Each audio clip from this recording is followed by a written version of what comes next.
नमस्कार दोस्तों, तो स्वागत है आपका हमारे यूट्यूब चैनल पे। तो आज फिर से आपके लिए लेकर के आ गया हूँ लेटेस्ट गवर्नमेंट जॉब से रिलेटेड अपडेट। तो देखिए, ये रेलवे रिक्रूटमेंट सेल आरआरसी की तरफ से अप्रेंटिस का रिक्रूटमेंट निकला हुआ है 2025 के लिए। 1149 पोस्ट के लिए रिक्रूटमेंट होएगा। तो आइए अब इसके बारे में सारी जानकारी जो है सब जान लेते हैं।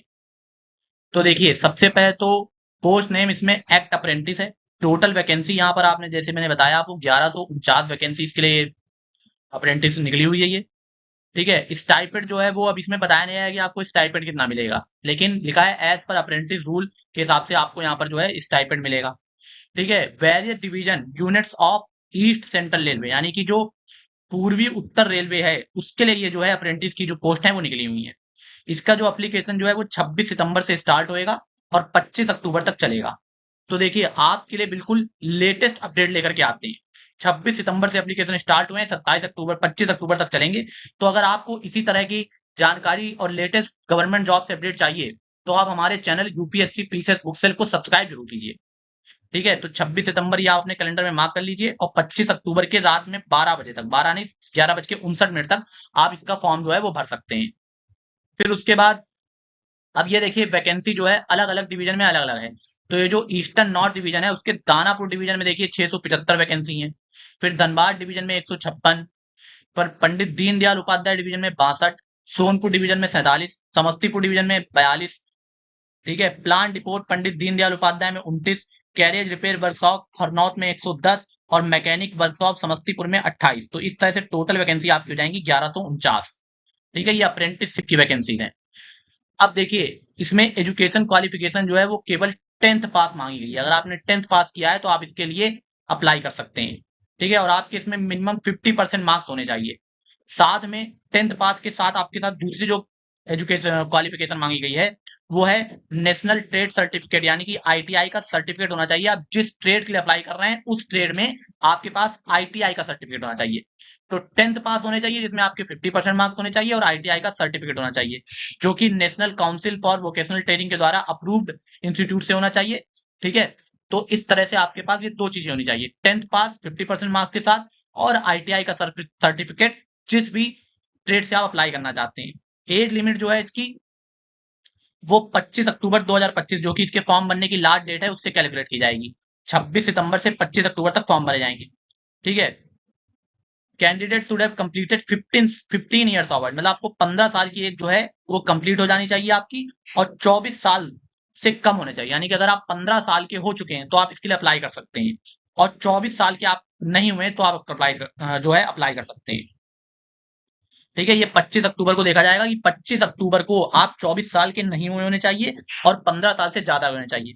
अगर आप 26 अक्टूबर को 24 साल के हो रहे हैं तो भी आप इसके लिए अप्लाई कर सकते हैं, लेकिन अगर आप 25 अक्टूबर या उससे पहले ही 24 साल के हो जा रहे हैं तो आप इसके लिए अप्लाई नहीं कर सकते।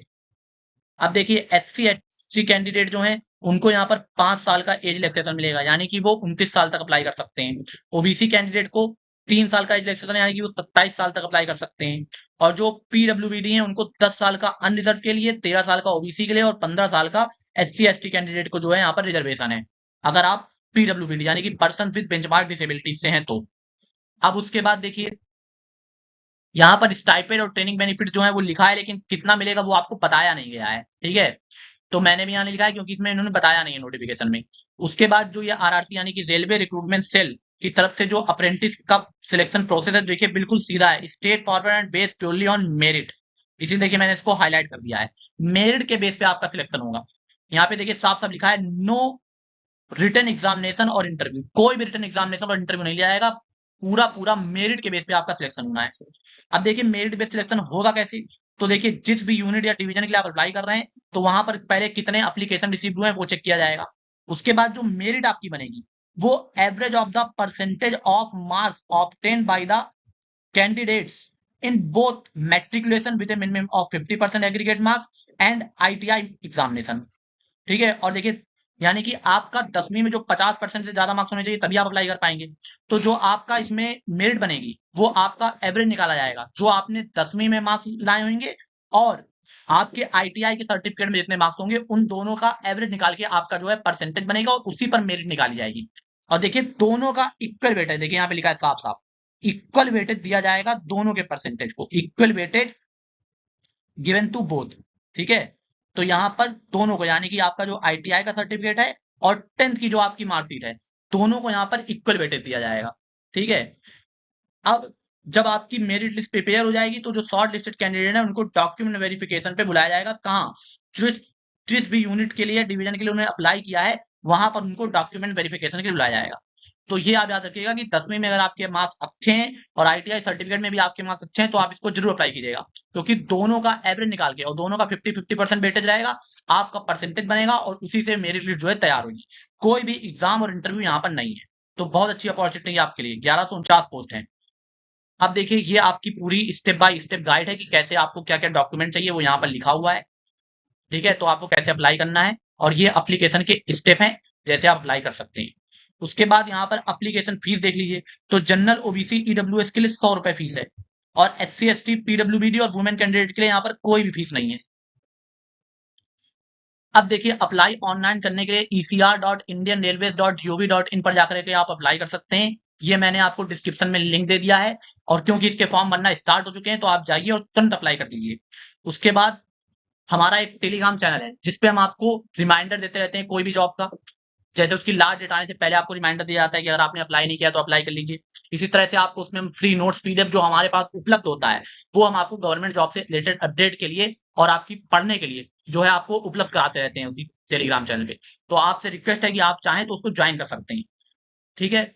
और उसके बाद आप जो है, अगर आपको हमारा वीडियो पसंद आता हो तो आप वीडियो को लाइक करिए और इस जानकारी को अपने दोस्तों के साथ भी साझा करिए और चैनल को सब्सक्राइब करिए। तो बहुत बहुत धन्यवाद आपका।